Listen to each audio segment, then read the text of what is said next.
talking about Paul Pierce. You see what Paul Pierce said. All right, we are there.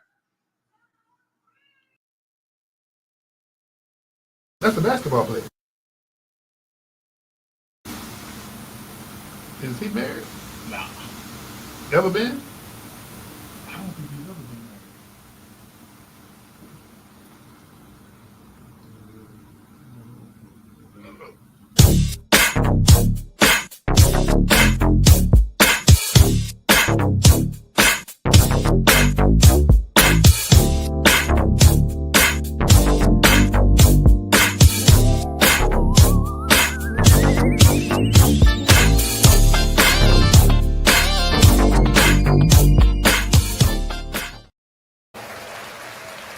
Hey, welcome to Let's Talk Nation. I'm your man, Rod Love, and y'all see the general is in the house. Once again, it's on, Brother Love. You know how we get this thing started every week, man. How's this weekend for you? This weekend was a blessing. Greg, during the 6 o'clock hour, I gave props where it was due. And, man, I just got to tell you, man, I am proud to be from a community that we both reside in. Zap, you know Miss Rose Morris, you know Miss Tarver. Man, I mean, it's a lot of leadership with the ZAP Elite not-for-profit organization that gave out 29 scholarships this weekend to changing lives, Greg. Changing lives. Absolutely. And ZAP, Z-A-P-T. Do you know what that stands for? ZAP. Hey, you know what? I ain't gonna put you on the spot like that because I thought I knew what it stood for, but now I know what it stands for. ZAP is Zellwood, Apopka, Plymouth, and Tangerine. Zellwood, Apopka, Plymouth, and Tangerine. Okay. Yeah.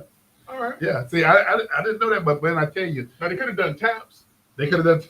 Tangerine, Apopka, Plymouth. You're right. You're right. Well, listen, ZAP's work. I'm gonna go with ZAP. And let me give you a quiz. How long has ZAP been working? Now wait, just a minute ago, I ain't even know what ZAP stood for, and now you're gonna ask me how long has it been in existence? All right. So since but you know the players though. You know all the players. Well, listen, and I know Miss Rose Morris in particular, Brother Love, because this past weekend, in addition to the great work that was being done by ZAP, was also the Apopka Progressive Senior Prom this past weekend. Okay. And of course, you know, Miss Rose Morris is the president of the Apopka Progressive Senior Club in Apopka, Florida. Did you MC? Did you? Yes. Because you what? You got 4 or 5 years running this? So it would be more than that if not for COVID. Okay. Remember during COVID, everything was shut down for a little bit, and the Apopka Progressive Seniors were unable to do the prom for a little bit of time. They brought it back last year at the VFW in Apopka, and they said, no, this place is too small. So they went back to Hilton. Yeah. Great event. My parents got a chance to come up. My wife got a chance to go out. Man, we had a great time. Great. I went. Well, matter of fact, we you invited me, and the group invited me to co-host with you one time. And great, that metaphor of senior prom, it's not even a metaphor. That's no. They get down. That's a real thing. And this, I don't know if you know this song, "Boots on the Ground." It's taking off. It is taking Where off. Them fans at? Where them fans at? Listen, I didn't know nothing about it until Saturday. But I learned very quickly. Did you? That "Boots on the Ground" is probably I guess it was this year's anthem for the senior prom. Hey Greg, did the flow just get flooded when that song came on? Man, did it?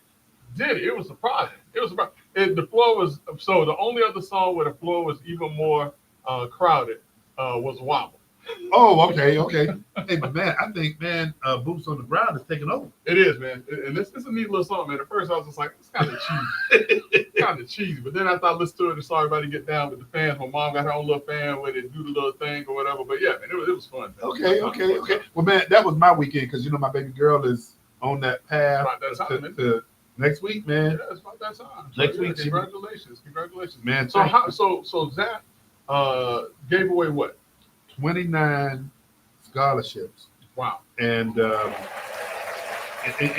it's all about leadership. And I'm not going to quiz you on it, man. I'm going to just go ahead and tell you because Zap has been doing this for 55 years. Wow. 50, man, great. Oh, that's nice. That's Very not nice. that's not a matter of starting and stopping. Yeah, that's consistent. Yeah, but you know what? And I'm gonna pass the baton to you on this because I think it's important that we help and plug what ZAP has been doing to the extent that we let a lot of people know how important it is to give. No, absolutely, man. Absolutely. I mean, a lot of times the only way that our young people are able to move forward to the next step is by the support of communities and by the support of groups in the community, such as ZAP. And so this, I didn't know it was that many, but man, that is outstanding, man. It should be commemorated. And probably next year, if they're doing something, brother, why they ain't call us? They call you? You know what? I was there because one of the things that they did, man, they honored my daughter as well. Really? Yeah, man. Hey, So listen, they need to, I had a cousin when I was on the Heights of Seven Hills at Deepwater A&M University, and when we used to stand in those long student loan lines, and so he walked past me one day and he looked and he saw me standing in line. He was like, "Gee," he's like, "You got family up here. You better know your resources." And he pulled me out the line and took me to the front. So Zap, you better know where your resources are. And next year, or if any time that Let's Talk Nation can help you out, be a part, I hope that you'll feel comfortable and we'll call upon Brother Love and Greg Jackson to make what y'all are doing, to contribute to what y'all do. We can't make it even greater because it's already great, but to just contribute to what y'all are doing. So, man, I tell you, Greg, man, you talked about long lines. Yeah. So Yeah. getting out that financial aid. it was days long. It wasn't like I was on days long. Greg, people stayed in the mines. It was days long. I mean, like you would get in line and I guess I got to come back tomorrow. Was that about the Pell Grants and stuff back in the day? Nah, well, I mean, Pell was the Pell Grants. I don't know what it was. I just remember like student, because I was on the GI Bill at the time. Okay. But yeah, I'm assuming. I guess it was like Pell Grant. But yeah, I had to stand in line with everybody. Greg, you remember them days, huh? Man, you never forget those days. Never forget those days. So. Well, I tell you what, man, this is the perfect segue for us. I know that there's somebody in particular, man, that could forget some of the days gone past. And Greg, man, any updates on the P. Diddy trial? Man, Brother Love, they are now in day 10 of the Sean Puff Daddy Combs sex trafficking trial. And there has been some explosive information that has come out in that trial by way of his ex-girlfriend, Cassie. Mm-hmm. A lot of what she talked about, these freak-off parties, we heard about the baby oil and different things like that. Talked about, how he had her performing with other men. And I mean, it's hard to watch and listen to as the dad of a young lady.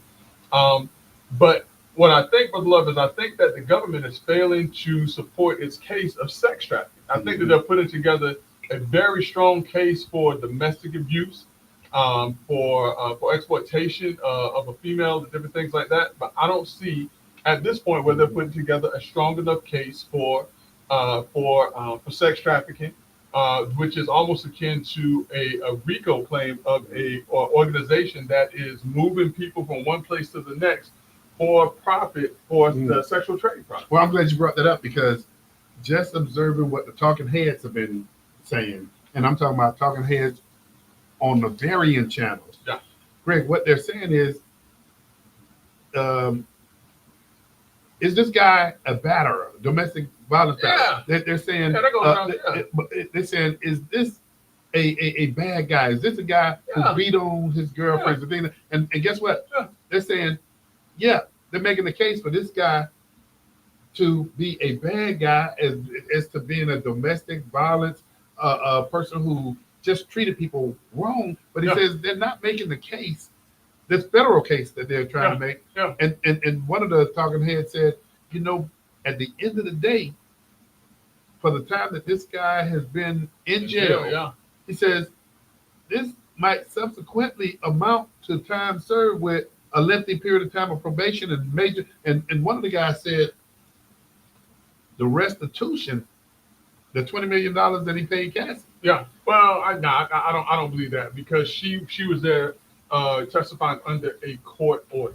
Okay. And if there's one thing that can trump I remember Stormy Daniels. Yeah. Trump. Yeah. The reason why she was able to talk about it is because it was a part of a trial. And they did mention that. They mentioned that she can answer any questions in that courtroom, but once she steps out of that courtroom based on, I guess, possibly the NDA of that $20 million, she can't talk about it outside. So you don't have to now. because it's all out there. It's all out there. That's public record. Yeah, listen, 'cause I didn't know how much it was, but now we all know how much it is, and it was done inside of a courtroom under the direction of direct cross-examination of lawyers in a criminal investigation, federal criminal investigation. So Greg, let me ask you this question, man. How much longer do you anticipate this trial going on? Well, they've already said it's going to be a 6 to 8 week trial, so that's why I say at this juncture, it's very difficult to see how the government is putting together a case for sex trafficking, but they are just in the early throes of this case. They're just into the second week. They have 6 more weeks left, probably 4 weeks left for them putting on testimony. But the thing of it is that what I think they may be doing is outlining how Sean Puffy Combs was a manipulator of women and how he got them to do certain things and got people to travel from one place to the next to do these acts. And so I think that they're building that case to get the jury used to the fact that, hey, this is the guy who manipulated people to get things or to do things. And again, one of the other pieces, Greg, that continue to come out is they're saying that these were consenting adults that were participating in this. I understand that, but I mean, what is that? Who was it? The lady that was kidnapped, and all of a sudden she fell in love with a kidnapper. That syndrome. Yeah. And so, I mean, for women who are in abusive relationships, and I mean, she was very forthcoming about this was, one of her first experiences with a relationship and all of this other stuff. It's very likely that she was, manipulated and under the control, for lack of a better phrase, of a person who had damaged and psychologically abused her to the point to where things that initially she thought was wrong, she began to feel like it was okay to do, to be with him, but then realized coming towards the end that it was wrong as she thought in the beginning. I can't remember what the name of that syndrome is, Greg, but I get where you're coming from. Not Wilson.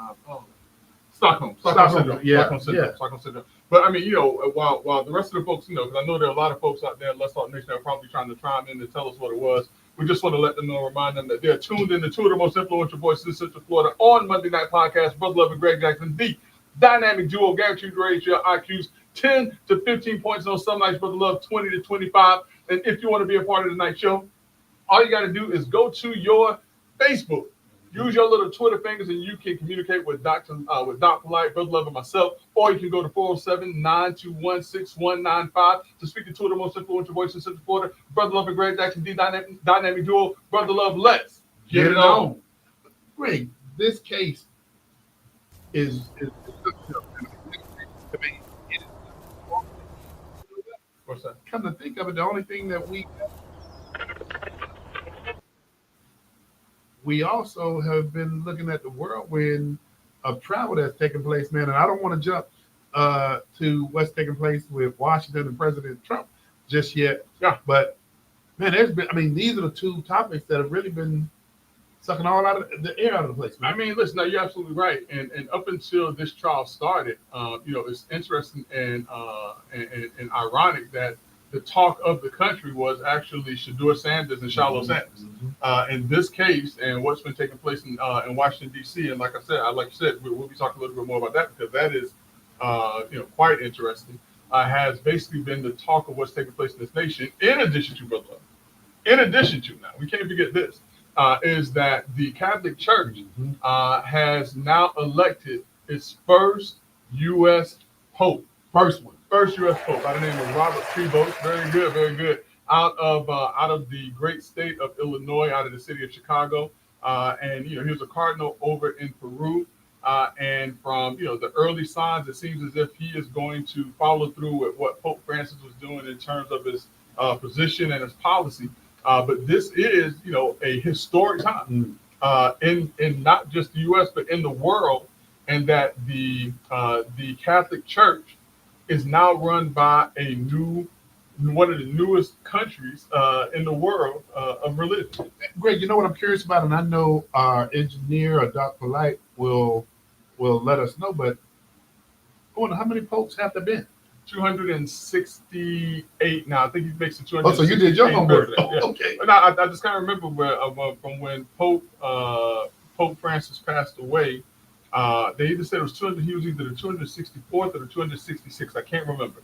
But in the 2,000-year history of the Catholic Church, a 2,000 plus year history of the Catholic Church, there've only been 266 individuals to serve as the head of the Catholic Church. And remember, we talked about this because remember this now. How old was the youngest pope?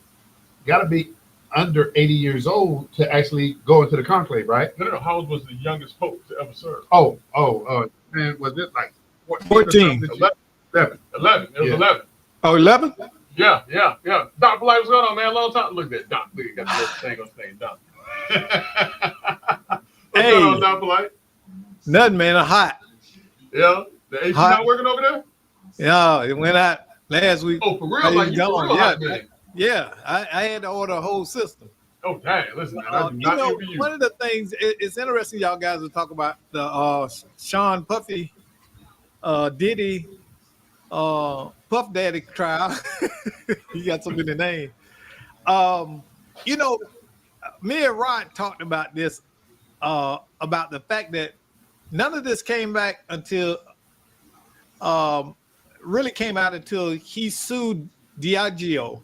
I think it's Diageo. The liquor company. Yeah, the liquor company. Oh, yeah. That's right. And all of this stuff, and they believe that, you know, the theory is that they are the ones that are behind the exposure of that videotape. But That Doc, you they- got to go back a little bit further than that. You got to Yeah. line it up from the perspective that this company utilized P. Diddy's image when he was hot and popping, and he didn't contribute a dime to the branding that he did with this liquor. So then fast forward, I don't know how many years, Doc, he says to the company, y'all owe me money. And the company says, we brought you on as a brand. You've been making money without investing. And subsequently, P. Diddy sued him. The company lost about $2 billion, and then he settled with them for about $1 billion. Once that settlement took place, fast forward a year forward, the video comes out with Cassie. Yeah, that video came out of nowhere. I mean, Yeah. out of nowhere. That was something nobody even had on the radar. Yeah. But you know, this is very telling that also several people have talked about the fact that if he is convicted, that Donald Trump will pardon him. I mean, listen, What are y'all thoughts on that? Listen, I mean, he looked out for Lil Wayne. He looked out for Kodak Black. He looked out for Kwame Kilpatrick. Now, the difference is now, I will say this. The difference is none of those other individuals were accused of sexual assault or sex trafficking crimes. So I don't think, as unpredictable as Trump is, I don't think that this is one that he'll touch with a 10-foot pole. But think about this, though, Greg. Yeah. It's interesting you say that. Think about this, though. None of those were accused of a sexual crime, as you mentioned. Yeah. But then, what do you think about the fact that President Trump had been accused of crimes such as that? So, how do you kind of pair that?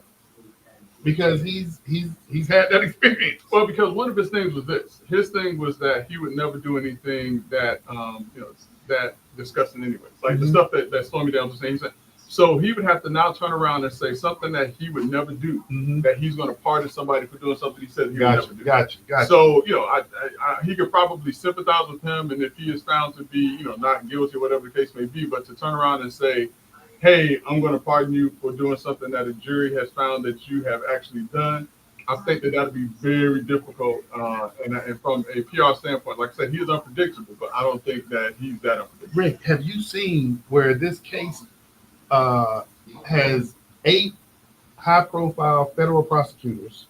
All female. You're right, all female. Mhm. And then on the other side, you got 8 defense attorneys, And I want to say half a female on the other side. half a female, but there's one that stands out on the prosecution side. The daughter, Garagos? Comey. Okay, yeah, 'cause I thought Garagos' daughter was Oh, on you're the other right. side too. You're right. You're Yeah, absolutely right. no, okay, but Comey, But Comey Garagos as is on the in- defense side, the defense attorney. So wait, Comey as in Jim. former Yes, former that Comey. FBI Yeah, director James Comey, yeah. former FBI Director James Comey, who is now under scrutiny because he was posted on his X page 8647. Yeah, that one. Yeah. And Greg, it wasn't at the beach that he took this picture. Yeah, and It just so said- happened it to just so walk happened, on this formation of shells. Listen, whether you like Donald Trump or not, whether you like James Comey or not, James Comey, as a former highest law enforcement officer in the country, knew that what he was taking a picture of was not appropriate. Mhm. And if he didn't know it, he should have known it. If he didn't know it and he should have known it, then this is one of those cases where ignorance is not an excuse. You're right. Yeah, 86 clearly means, I mean, listen, anytime I go to a restaurant and I want something taken off or something, I say, hey, 86 that for me or whatever. But 86, even when I was in the military, and Doc might be able to chime in on this, I knew what 86 meant, even in the military. From 20 years ago, that means to get rid of or to terminate with extreme prejudice. And the 47, obviously, in this particular case, is referring to the 47th president of the United States. I think that it is deplorable that the former FBI director for these United States would have posted something like that. Mhm. And then to lie and say that he doesn't know that 86 means to murder, to get rid of, or to kill. I think that is deplorable. I think that is absolutely. And you're right, Greg. That's inexcusable. Yeah, absolutely. That's Absolutely. So speaking of something else that's inexcusable, and talking about folks who are anti-Trump, have you heard about what's taking place with Letitia James, the AG up in New York? Greg, come on, help me with this, man. Mortgage fraud? Mortgage fraud. Now, remember, Letitia James was able to secure one of the highest verdicts against Donald Trump for mortgage fraud in a case where they said that he overvalued property in his Mar-a-Lago estate property. The judge said that that property is worth $18 million, when in fact that property is probably worth hundreds of millions of dollars. They also said that he misrepresented the value of the property that he owned in New York in order to get loans, when in fact what has been said by mortgage professionals and finance professionals that what he did was appropriate. But what Letitia James apparently has done is, in looking to purchase a home in Virginia, on the application for the home, she wrote that the home was going to be her primary residence. Now, why would you write down that a home is going to be your primary residence? Mhm. The reason why we do it, or the reason why you do it, is because you get certain benefits for something being your primary residence versus a second home. Greg, would that be similar or akin to having two homes and trying to file a homestead exemption? It could be, and it would be. Yeah. But the other problem is that she could not claim that her home was in Virginia when she was an elected official, or is an elected official in New York, Mhm. where she has to be homesteaded. Yeah. So what the Department of Justice has determined and has asked for there to be an investigation opened up on is mortgage fraud, because they're saying that she misrepresented information on her mortgage application in order to get a better rate for her mortgage, So that's which how ironic is that? The other thing also that they're saying, Brother Love, is that when she was filling out certain mortgage documents, that she put that her and her dad were husband and wife versus daughter and dad and daughter. The reason being, there are benefits to purchasing properties as a married couple versus as a dad and a daughter. So they're saying that there are multiple places where Letitia James has misrepresented mortgage documents, which again, Brother Love, I think is absolutely ridiculous that she would go after Donald Trump and say all of these things, when in fact if found to be true, let's deal with that part, if found to be true, that she would be found guilty of mortgage fraud for misrepresenting information on a mortgage application. Well, Greg, clear this up for a lot of people, man, because as I have conversation with folks, do you realize some folk are under the impression that Ms. James, when you see NYAG, some people are under the impression that she's at the federal level when that's actually That's the the state level. level. That's right. That's the state level. So yeah, there's a U.S. attorney, Mhm. and then there is an attorney general for the various states, or for all of the states actually. Pam Bondi was actually the Florida AG or attorney general, but she is now the U.S. attorney for the United States. And so A lot of people get that confused. You do. they do, yeah, and it's not hard. Mhm. It's not hard, and it's understandable. So this is going to be a story that, it's interesting that the mainstream media really isn't talking more about the story, in much the same way that they're not talking about the Great American Cover-Up, which we'll talk a little bit more Yeah. about. But it's interesting that the mainstream media is not talking about Leticia James being under investigation. But what's even more sad, Brother Love, is that when people do talk about it, what they automatically go to is, oh, this is just a witch hunt. Mhm. If it's true, it's true. It's true. You're right. But Greg, I'm curious about one other thing, man, and I totally and completely don't even know the answer to this question. Yeah. Is the New York Attorney General term limited, or they don't have a term limit? Similar to the governor Okay. of the state of New York and all of the other states across this great country. AGs are also term limited to 2 terms of 4 years. Okay, so let me go back a ways in Florida, because one of the legend AGs in Florida was is it Butter? What is his name? What was it? Butterworth lived down south. Oh, Bob Butterworth. Bob Butterworth. Greg, he appears to be an individual who served is the longest serving. Did Florida have? So here's how that can be done. Okay. Here's how that can be done. So if I recall correctly, Bob Butterworth was second or third in command as AG for the state of Florida. Okay. The AG at the time either passed away or moved on to another position, and so Bob Butterworth took over the agency Oh, for a okay. time period, and then he was able to run after that. So that's my understanding. It was almost similar to Richard Dorn, which Richard Dorn was he was no longer with the agency when I got there, but he was on the other side, and we built a great relationship. But he had been appointed as the AG, similar to the gentleman that is now has been appointed AG since Ashley Moody has now moved out to the Senate. So he can serve out the remainder of her next 2 years, and then serve an additional 4 years, and if reelected, can serve another 4 years. See, I didn't know that, because I think if I recall correctly, that was the case with because Bob I think he had probably about 16 years. It was a good little bit. Now the other thing of it is too is that the term limit aspects for the AG may have changed, but my understanding is that that's what it was at the time.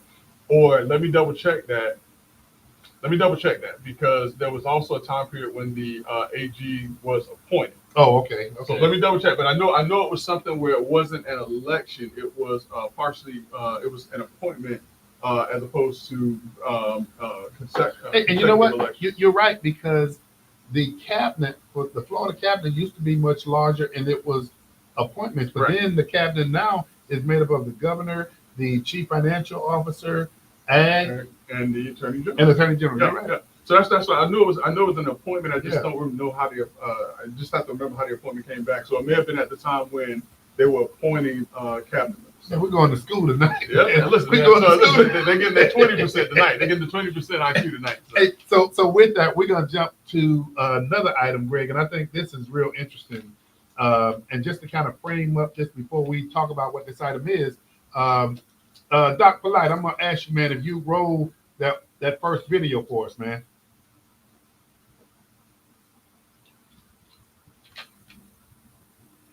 Or maybe Doc might have slid out of the office. Either you fainted. Yeah, from the heat. Yeah, From the the heat heat. stroke over there. I ain't Oh, fainted there he yet. Give me a second, because we switched studios. So, Oh man. But Greg, can you put some meat on the bone for this, man, so that folks know what we're about to talk about? I mean, one of the things that we are starting to see is a large influx of shootings, school shootings, killings in communities, and different things like that. And the question is, why is it so easy for young people and kids nowadays to pull out a gun and to shoot someone and things like that? And one school of thought is that a lot of the games that these kids are playing makes all right, it I got appear it queued that up. this is a game as opposed to real life that's taking place. What we You got? ready? Doc? Yeah, I got Doc. Like, come on, man. You gotta understand, I'm 17, y'all finna put me in jail for a murder charge. I'm never gonna see the light of day again.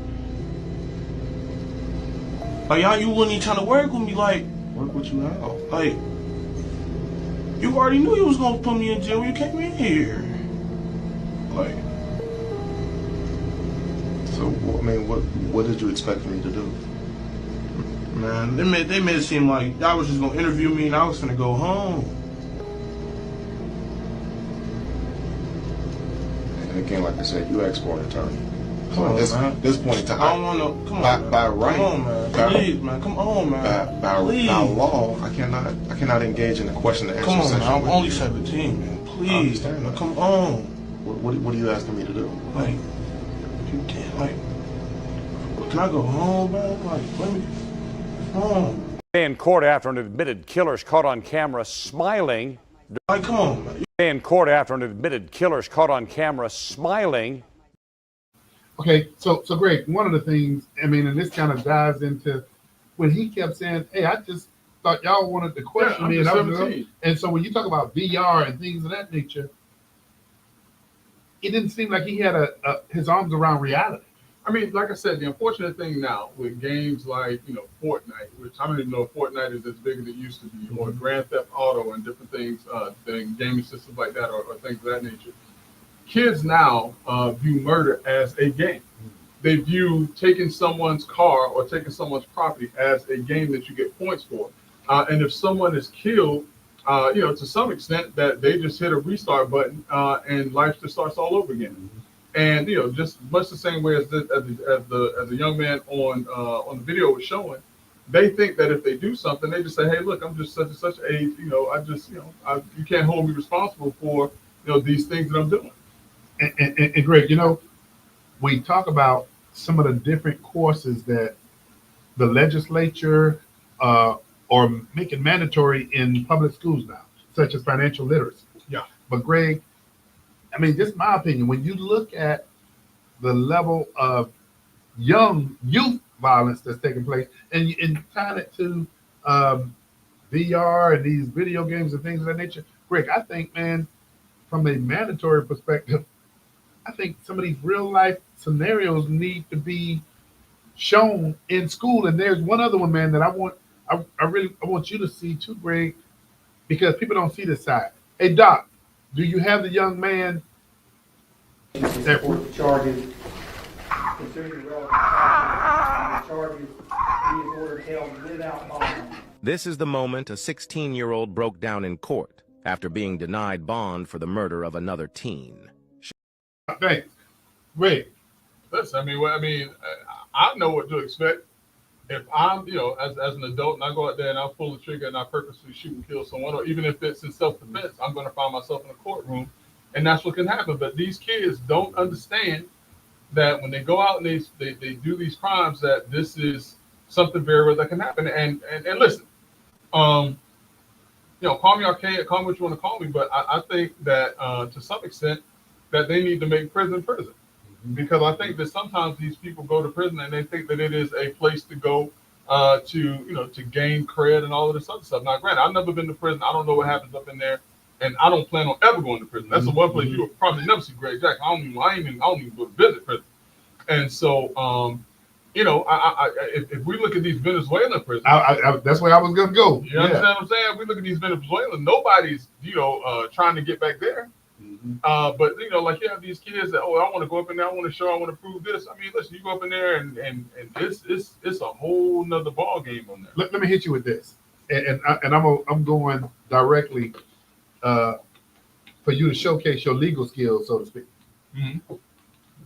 Greg, one of the first things that start taking place, man, when you see, and I think it's already taking place with these virtual games. And then you look up and see kids actually going out there. And then the discussion is, how did this game become responsible for these young people going to do it? And you see litigation taking place. Talk to me about the tie-in with that. I mean, the influence of those games too. I mean, especially if they know what they're doing. And one thing that has been widely studied is what social media sites do and what gaming systems do in order to attract young people. And if there is indeed a nexus between keeping kids in a certain space, making sure that certain information is being pumped into their feeds, and those kids go and their underdeveloped minds go and they act out on those things, and these platforms or these gaming platforms know this, then yeah, they should have some type of responsibility or culpability for not safeguarding the information that's getting out there and allowing it to be as violent as it is. I mean, how is it that you can learn how to shoot a gun without never even touching a gun just by going on a virtual reality site? Mm-hmm. You're learning literally. There are kids who have never touched a gun who can learn how to shoot and do everything with the gun just by going on virtual reality. Assemble that is- and disassemble a gun. Yeah. And so if you know that kids are accessing this stuff, they have underdeveloped brains anyways, and then they go out there and they create these crimes, you should be responsible. And think about it. What if they're doing it to Smith and Wesson? Mhm. Because remember, they are sued. I think it was in the Parkland Yeah. case where they sued. I want to say Smith and Wesson, but one of the gun manufacturers. I don't disagree with that. Greg, I'm sitting up here thinking about the tobacco settlement. Yeah. And the influence that it had on, Right. on young people and the addictive. So you're right. Listen, do you remember in the 70s what the cigarette commercials were like? Yeah. I mean, What was back it? in the day, Marlboro Man? Yeah, Marlboro and Camel. Yeah. Remember, we even had in the stores that we went to little fake packs of cigarettes. Mm-hmm. That and it was candy, and it was like a fake pack of cigarettes. They were getting us primed in, Marketing left and right. marking left and right, and then you go and you watch the cartoons, and the cool cartoon character was smoking a cigarette or something.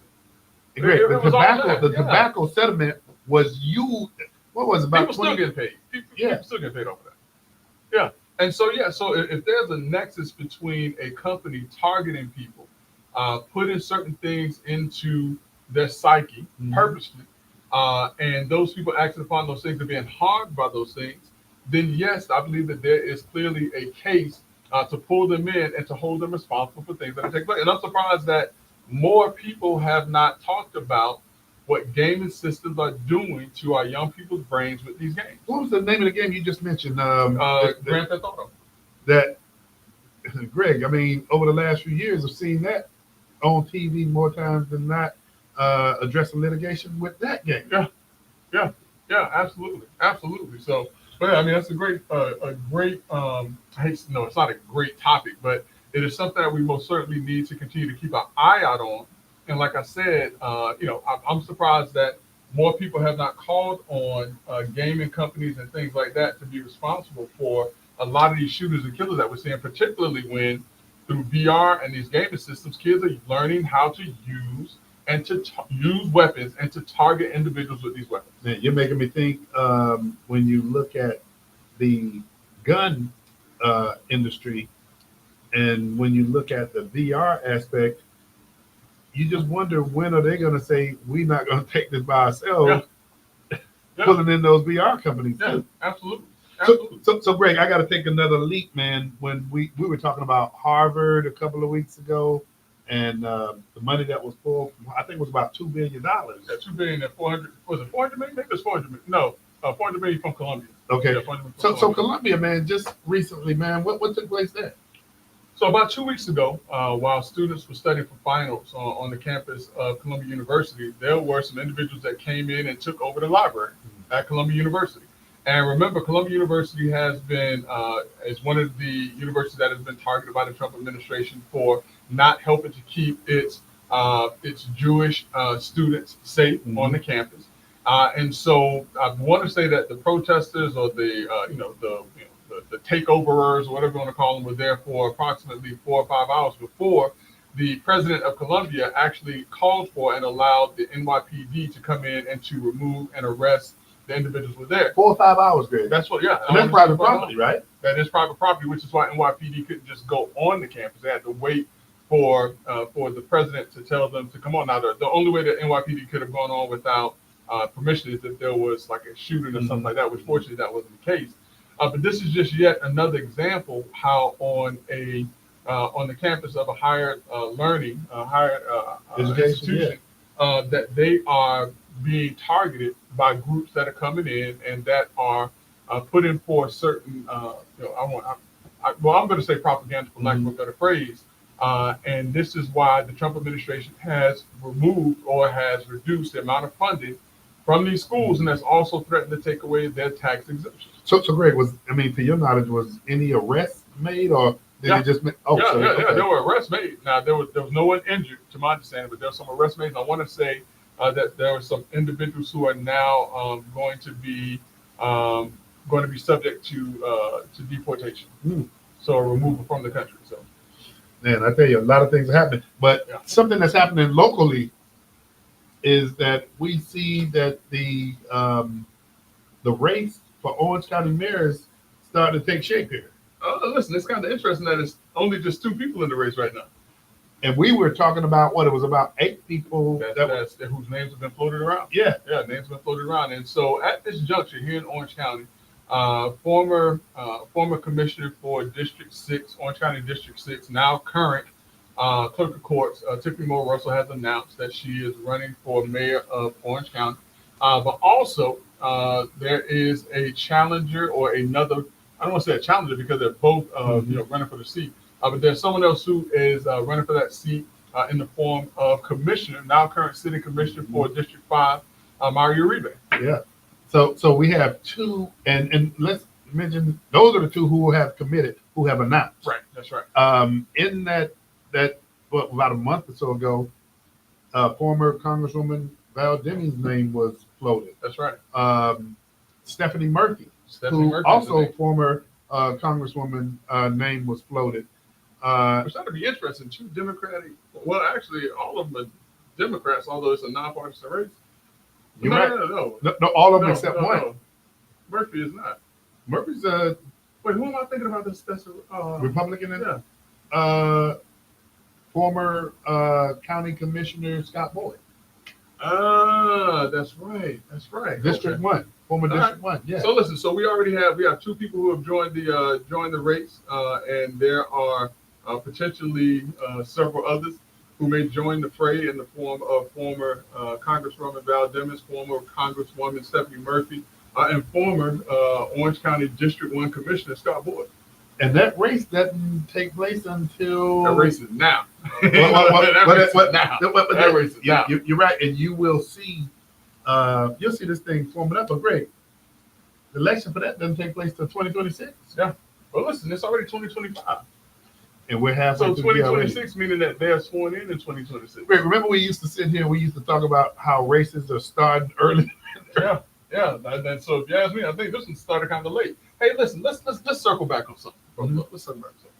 So let's talk a little bit. We said we weren't going to do it, but I got to do it. We said we weren't going to talk about the Senate District 15 race is going to be subject to a special election. The only reason I want to talk about this. So right now, we know that we have LaVon Bracy Davis, who's in the race. We also have Randolph Bracy, who's in the race. We also have Coretta Smith, who's in the race. Guess who else just jumped in the race? A former congressman. Former congressman. Great. And that former congressman is Alan Grayson. Oh my goodness. Alan Grayson, former congressman for these United States, has decided that he wants to run for state senate for District 15 after I hadn't seen Alan Grayson in probably 15 years. What was the last race he ran for? Was it Senate? I want to say it was no, it wasn't U.S. Senate. It was wasn't it a state senate race again? Greg, he's run so many times. Listen, I mean, I'm gonna tell you, when I first saw Alan Grayson, I never really got a chance to meet him, but when I first saw Alan Grayson, I went to a Democratic event, campaign event, where they brought in Rod Smith. They brought in, I think, Wait, before you go past Rod Smith was a former senator in Florida as well, right? Yeah. Okay. So it was Rod Smith. I want to say Bill Clinton was there, and some other folks were there. And they brought Alan Grayson on the stage when he had first been elected as a congressman. And I will tell you right now, Brother Love, of all the people that walked on that stage, Alan Grayson got the largest round of applause. What do you think so? I mean, he was just new. He was fresh. He was brash. He was coming with some new ideas. He was pushing against the system. And with his cowboy boots and different things like that, and people just loved the guy. Mm-hmm. And then it's just like he went off the rails. I mean, you come to find out he and his wife, they got married to Noel because of some stuff, and then he got caught up in some other stuff, and all of these other things that I don't know the full details on. But he fell out of love, or the Democratic Party fell out of love with him, or he fell out of favor with the Democratic Party. And Alan Grayson has just kind of been on the outs and trying to find his way back into politics unsuccessfully. And I think that, again, he is going to be unsuccessful in this race. Great. One of the things, though, man, and I'm glad you brought that up, because that it'd be good if you called the show, because I'll tell them that too. you know that. But great. Here's an interesting point, and I say this because you and I was exchanging texts over the weekend about some of the headlines that were taking place about third party being created. Yeah. But then also you have is it Pizzo or Pizio?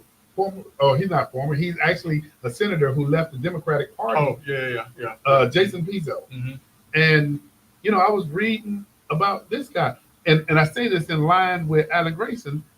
These are individuals that can potentially self-fund their own. Yeah. Because Pizzo, I mean, the article talked about his net worth, $59 million. Alan Grayson, is he a former or an existing hedge fund manager? He was an attorney. Alan Grayson? Alan Grayson was an attorney. But he got lots of money now. Yeah. But yeah, I mean, now he was a very successful attorney from what I recall. So man, I mean, times of. I mean, he may have gotten to Congress and learned how to play the market like all the rest of them do. We'll talk about that some other time. We'll talk about that. But so it's going to be real interesting. But you got 4 individuals in that race right now.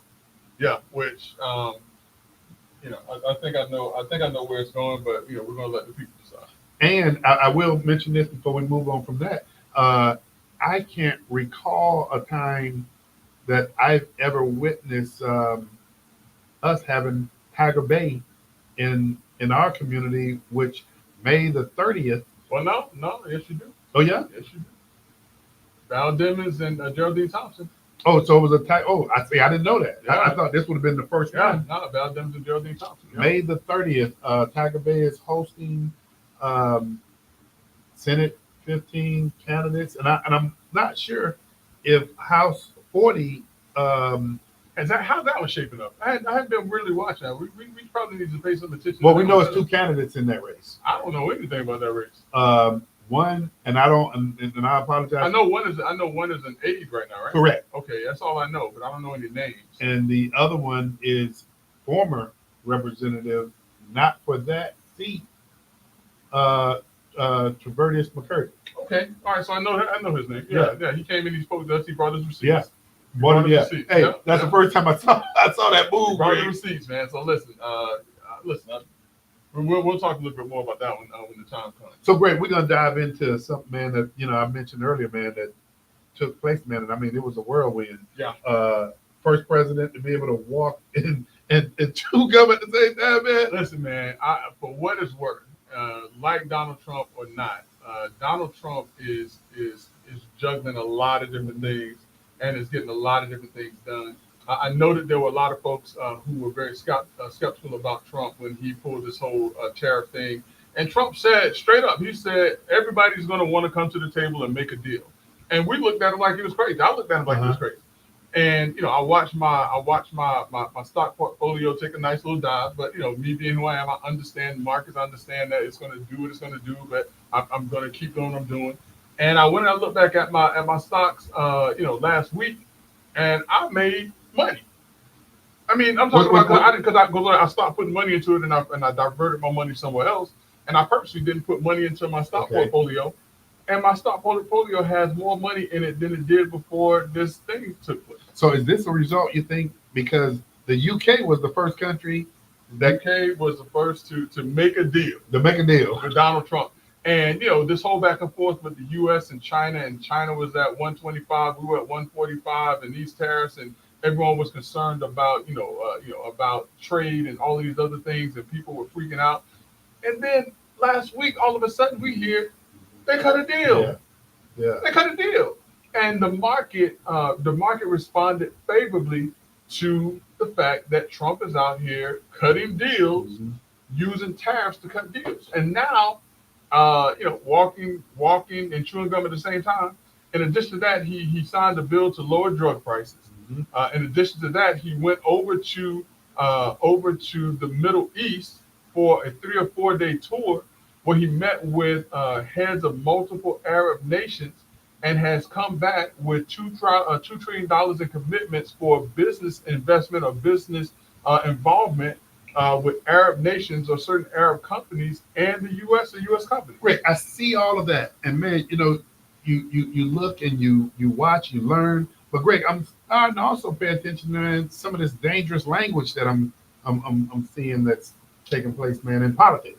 It's very dangerous, and I'm gonna tell you this from the perspective of someone who now travels overseas a lot. Me and my wife, I just had to throw that in. We travel overseas a lot now, brother love. Get the brown. But so But all jokes aside, though, from the standpoint of how we are viewed by the rest of the world, in large part, they view us the way we view ourselves. And so when they hear people, referring to Donald Trump as Hitler, you hear people, saying that, the U.S. is returning back to slavery and different things like that. That is a negative reflection on what this country really is and what this country is about. Donald Trump, like him or not, is not Hitler. Nowhere near Hitler. And listen, You're right. You're right. and listen, I'm not a Donald Trump fan, but I am someone who travels and I see the implications of what that does. We are not, black folks, are not living in slavery times. Nowhere near it. None of us will know what the horrors of slavery were or were at that time, because we're not living those times. We're not living in Jim Crow times or Jim Crow era. I don't care what Biden said and everybody else says. Go back and look what Jim Crow really, really and truly was and how it affected African Americans. And you'll see that this is just a play on words that is dangerous, not only to our psyche about how we view ourselves, but how others view us. And you would demand that if people are saying these things, that they stop making these unfortunate and unnecessary comments, because they have a detrimental effect on us as a country and us as people. Rick, do you think this is being done, man, just to instill fear? Of course it is. Of course it is. And in order to hopefully make up for losing all of these votes and losing the trust of millions of Americans because of the Great American Cover-Up, Brother Love. The Democratic Party, and we said this, I said, I'm gonna put y'all put on.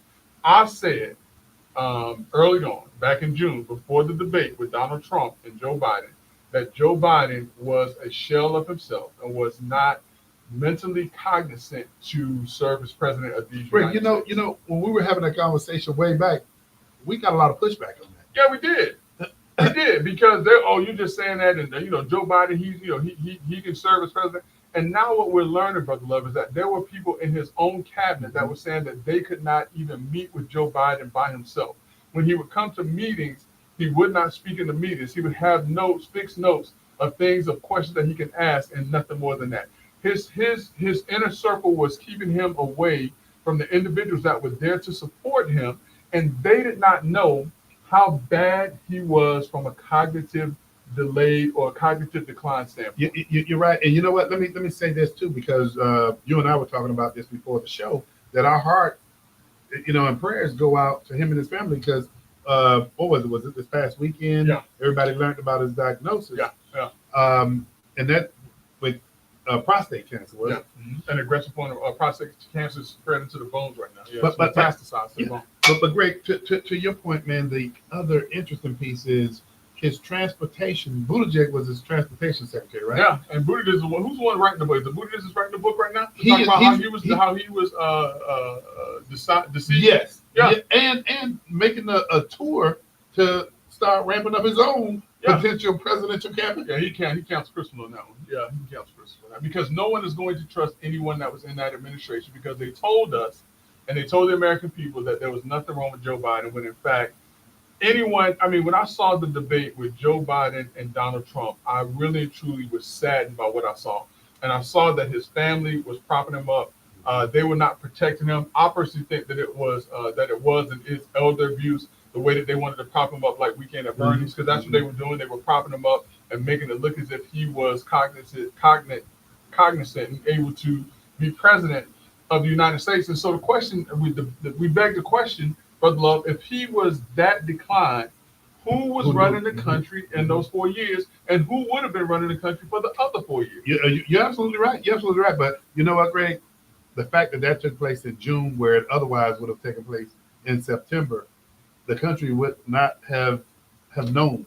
But the Democratic Party didn't do it so that the American people could look at Joe Biden and say, "Oh, he's you're right." They did it because they wanted to prop up someone else. You're right. And they stabbed Joe Biden in the back. I'm gonna say it like they did. They stabbed Joe Biden in the back. They decided, hey, let's put him out there and let's show the people what we've been seeing. That was purposefully done, and they stabbed him in the back to put someone in place who they deceived the American people again. $2 billion were raised. $1 billion was wasted, because no one knows where that money is now, for a candidate that knew that there were no internal polls that showed that person could win. Man, don't let me start about all of the star power that we we realized was star power because they were getting paid. Yeah. Not real supporters. Yeah, but listen, if I'm getting $10 million, I'm gonna go out there and I'm gonna do a dance for you too. Brother, I got to rapid fire you right now. What you got? The airplane, brother. Oh man, so listen, as much as I can sit up here and say, listen, let's not beat up on Trump too much. This $400 million plane that's being gifted to Trump, I don't know if it's been done just yet because apparently Pam Bondi is checking to see if it is legal. Whether it is legal or not, Brother Love, it is bad optics, horrible optics for President of the United States to accept a $400 million plane. Boyd can produce a plane for him, one of the safest and most technologically advanced planes in the world that he can use. Why accept the plane for $400 million from the Qataris? That will cost you just as much to take apart to put back together. Back into his library. And I don't like it, whether it is legal or not. I don't like the perception and of what that looks like. Okay, rapid fire again, brother. The white South Africans. I don't want to talk about them. You got to. No, I ain't got to do that. Because I want to talk about something else. You want to talk about something else? We got number 2 minutes. 2 minutes, okay. I'll talk about Paul it. Pierce. This is gonna make people mad. I'll talk about that. Wait a minute. Don't skip over it. Hey, don't skip over it. We 4 minutes, dog. We need to talk about this genocide, man. No, listen, that needs more time than a rapid fire. Hey, we got 2 minutes. More than a rapid Paul fire Pierce. time. Give me some Hey, information. have you heard about what Paul Pierce said? No. What's going on with him? Hey, where your wife at? She in the she can't hit the radio, right? no. All right. Paul Pierce said, Doc, that marriage is useless to a man, and that the only people that marriage benefits are poor people and old men. What do you think about that? Hey, I wouldn't believe he showed it to me. So Listen, Paul Pierce said the only people who benefit from marriage are poor people and old men, that it does not do a man any good to be married. Now, I had an uncle that once said, I'm going to say this is a true life story, my Uncle Forrest. He said, he didn't say don't get married. He said the only time you get married is when you don't have nothing else to do. nothing else to do. Nothing else to do. Hey, I heard this piece before. Not too quiet. Has Paul been broken? Listen, Paul living his best life. Him and Garnett. They have like a little podcast, okay. and he travels. Here's the thing. We're living in a time where the only first consideration anybody has is self. Yep. And so I would expect a Paul Pierce to have that point of view. My thing would be, would he feel that way if he was not wealthy? Of course not. Hey, he don't want to give up. He don't want to give up any of that money. So what that means is he tired of them gold diggers playing him for his. Hey, who was the one who didn't get married in New York? He gave his fiance a prenup several times. She refused to sign it, and at the day, Who was that? And, I can't think of who. I know who you're talking about. I can't think of the name. Well, we got to reserve that for the next show. But you know what I'm talking about. But Let's Talk Nation. Here's the question that we want to leave y'all with. Do you think or do you believe that marriage is of no use to a man, and that the only person or the only ones that should be married are people who are broke and people who are old? Let's Talk Nation. Y'all need to answer that question. And before y'all answer that, go visit a nursing home and see who the primary black residents are in them. Broken black men. Yep. Woo! Hey, tune in next week so that we can get the answer to that question and get your opinion. Brother Jackson, you don't have to go home. But you got to get out of here. We'll see y'all next week on Let's Talk Nation. Live in the building. Hey, where the fans at? See you next week. Where them fans at? Where them fans at? Him in one time. Oh, I got my boots on.